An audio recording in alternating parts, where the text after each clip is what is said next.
Biz Uni Brand Builders Help Group, so I'm good to start once the chat opens up. So if you have any questions at any stage, just drop them into the chat box or just leave a comment on it, and I will get around to answering them afterwards. So in this video I'm just going to explain what private label is, what our role is in it, my view on when I hear people say is private label dead or private label is dead, and the future of private label. I'm going to give you my view on what I believe the future of private label is, and knowing this can help you to position yourself so that you're in the best place to succeed in the future when you're following the private label business model. Okay, so basically what private label is outsourcing manufacturing. So what we do is we find opportunities for products. We do all the research, we find the opportunities, and we outsource the manufacturing of these products to manufacturers. And it's our role in it is really simple. We've to find the opportunities, so do all the market research, find the opportunities for products, then we've to market these products, and then going forward we've to find new channels to market these products on. As I started, and most people start because it's the easiest place to start, is selling your private label products on Amazon. So why Amazon is so easy is because you can see what products are already selling well. It's the easiest place to do market research, find products that are selling well, create your own unique versions of these products, send your design to your manufacturer, and that manufacturer can be in your own country or China. Often China is the cheapest for a lot of household goods, sports equipment, stuff like that. But you find your own manufacturer, and then you do all the marketing of the product. It's your brand of products. It's your own. You can make unique products, or you can copy the exact same products as other people, but whichever way you do it, you'll be putting your own brand on the product. So you'll need your own barcode and your own logo on the product, on each product that you create. And our role is really to get sales of the product. We are the marketers behind it. The factories have their role to make the products, and our role is to get them sold. So again, we launch the products onto Amazon because it's the easiest place to start getting sales. But then after we are selling our products, our branded products, usually I recommend after we have 3 products, so we have a nice solid brand, start finding other channels to sell our products on. And these can be other e-commerce stores, these can be our own e-commerce website, or it can be retail stores. Again, you could go into, there's other routes as well. You could go into wholesale, you could start selling to wholesale, start selling to distributors who will get your products to other channels for you. So you can get the help of other people to expand your brand even faster, or you can go out and find the channels yourself. But that really is our role, is to market our products and find new channels to sell our products on. And so why don't we do everything? It's really simple. Manufacturing products is a complicated process. You have to have a factory, you have to have a lot of staff, and there are people already that are experienced in doing this. I've gone to numerous manufacturers in China, I've worked with them, they've made me products, and they do what they do well. They can produce 1,000, 2,000 products within 30 days for you, which if you were to do it yourself would take a lot of organizing to get it all set up, and you would really need to have some experience in manufacturing or work alongside someone who has experience in manufacturing to get it all the processes set up correctly. That is why we outsource the manufacturing to other factories. I've also gone to companies in the UK to manufacture the same products, and I would love to get my products manufactured in the UK, but I don't, for the simple reason that it costs way more. It costs over 50% more to get my products manufactured in the UK, and the samples that I've got haven't been as good as the manufacturers that I use in China. So for this reason, I can't use manufacturers in the UK. It doesn't make sense. And then to set up my own factory, the cost will be extremely high, and it would take a lot of organizing to get it all set up. So for that reason, I just find products in good markets that are selling well, create my own unique versions of these products, and give the design to the manufacturers who have the expertise in manufacturing and they make the products, send them to Amazon FBA, and they distribute them out to the customers when they purchase. Again, Amazon FBA can distribute your products out to customers when they purchase off other channels too, not just Amazon. So if you're selling them on your own Shopify store or on other e-commerce stores, Amazon can ship them out to these customers as well. And then just to go into the future of private label, now that we know where we are at the moment and what benefit we are to the process, where we add value as private label sellers, is we can, we have to be building the relationships with others to get onto other channels. We have to be learning the newest marketing techniques to market our products and get them to the top of, whatever search we're trying to get them to the top of, get them selling as many units as possible. This is our role in it, and this is always going to be our role in it. Factories aren't good at marketing their own products. Their expertise is in making the products. I don't know if you look at Amazon, but I check a lot of different Amazon listings, and I see a lot of factories listing their products, and their listings are so poor. There's so much room for improvement. Their images aren't good, their title isn't good, it's not optimized, their bullets aren't selling, they're only showing like features of the product. They're not looking at reviews, they've no system in place to get more reviews, to increase their the quality of their reviews, stuff like that. They're not looking at this. They're mainly focused on manufacturing products, producing as many products as possible. And our role is to work alongside these manufacturers to make the products that are in demand and to market these products for the factory. And that's where we add our value. And this is an extremely good, value proposal for a factory, to be able to just make the products, just focus on that and leave the selling to someone else. If they're working with good marketers, people that are well able to sell their products, they're in luck. It's really good for these manufacturers, and that really is the future, is to build the relationships with these manufacturers, learn exactly what you need to be doing to grow your sales, continuously increasing your sales on the different channels. So that's on Amazon, on your e-commerce store, on other e-commerce store, get deals with distributors, get deals with wholesalers, go out to retail, get your brand into retailers. There's so many opportunities to do it, but that really is our role, and that's where we have to be focused as private label sellers, on building up these pieces and leave the manufacturing to the companies. I often hear people saying private label is dead. When Amazon introduced these new reviews, their new terms of service on reviews, I heard a lot of people saying private label is dead, I'm getting out. And it's stupid. It's not. It's never going to be dead.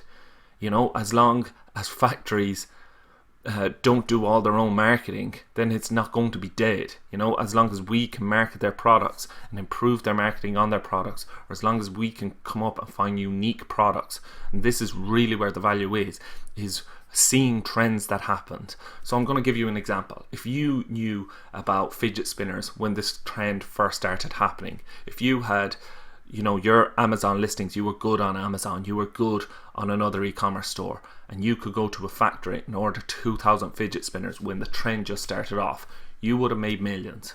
Like, if you were one of the first people to spot this trend, and you had the deals done with manufacturers, you had a toy brand set up that you sold toy to kids, and you had a few thousand people on an email list that you could quickly get your products out to, could quickly get reviews on Amazon, could move yourself to the top of Amazon, and be selling on your own e-commerce website using Facebook ads or whatever you're using to drive sales to that, or have your e-commerce site set up for SEO so that you're ranking for these search terms in Google, different things like that. If you have this set up, if you have a toy brand in place and you spot this trend going, you could easily be a millionaire with fidget spinners. But what happens is people see this trend starting and they just get into it. They're like, oh, I'm going to sell fidget spinners, I see them selling this many units, I'm going to jump on board. And then they start selling them in the middle of the trend, and they don't have the infrastructure built up. They don't have the email addresses built up to quickly get them out to customers. They don't know how to get these products ranked on Amazon. They don't know how to set up their listings in the best possible way. But the people that are going to win going forward at private label have all this in place. They know exactly how to create a good listing fast. They've someone in line to create them good images. they've the deals with factories, they've a solid brand set up so that they have customers that have already purchased these types of products off them. And whether that's toys, it could be kitchen accessories, it could be bedding products, it could be any kind of household products that you have. It could be supplements, it could be creams. There's thousands of different types of products you could be into. But if you have a brand in this market and you know what you're doing, so you can quickly get off the mark when you see a trend happening, that's where you're going to be most valuable, and that's where you're going to make the big money in the future. And literally it is possible for you to do this quite easily if you're just starting today, but you need to focus on the right parts. I often hear people and their focus just isn't on what it should be on. They're either just worry too much about the little things, the data on Jungle Scout, what Jungle Scout is telling them about products. And again, this is important to spot trends and to see opportunities for products, but it's not the be all and end all. You really should be focusing on the all round, getting good at creating listings, building the relationships with manufacturers, with other channels that you can sell on, and just being in a position to win, creating, having a built-up email list or a built-up list of customers. You can even do that on Facebook, having your own Facebook page with a lot of customers on this page that you can easily market your new products to, just so you can quickly get off the mark, get your product launched onto all these different channels at once, quicker than everyone else. And if you can get to the top of Amazon before anyone else on a trend that's happening, you can make a lot of money in a short period of time. So I hope that you've found this helpful. You can check out, if you're new to private label, you can check out the Unique Private Label course. I will link it up below. Or if you already have started private labeling on Amazon and you're looking to take your brand further, you can check out the Advanced Private Label course as well, which is more advanced strategies to take your brand further on Amazon. So I'm just going to jump into the questions now. I see a few of them coming through, and yeah. I've also used the cart method, which checks accuracy by putting 999. Using 999, you can check how many units someone has in stock, but obviously if they have over 999 units in stock, you cannot see this. Unicorn Smasher, Chrome extension. What other software? Again, just on the software. So what other software do you use to estimate sales?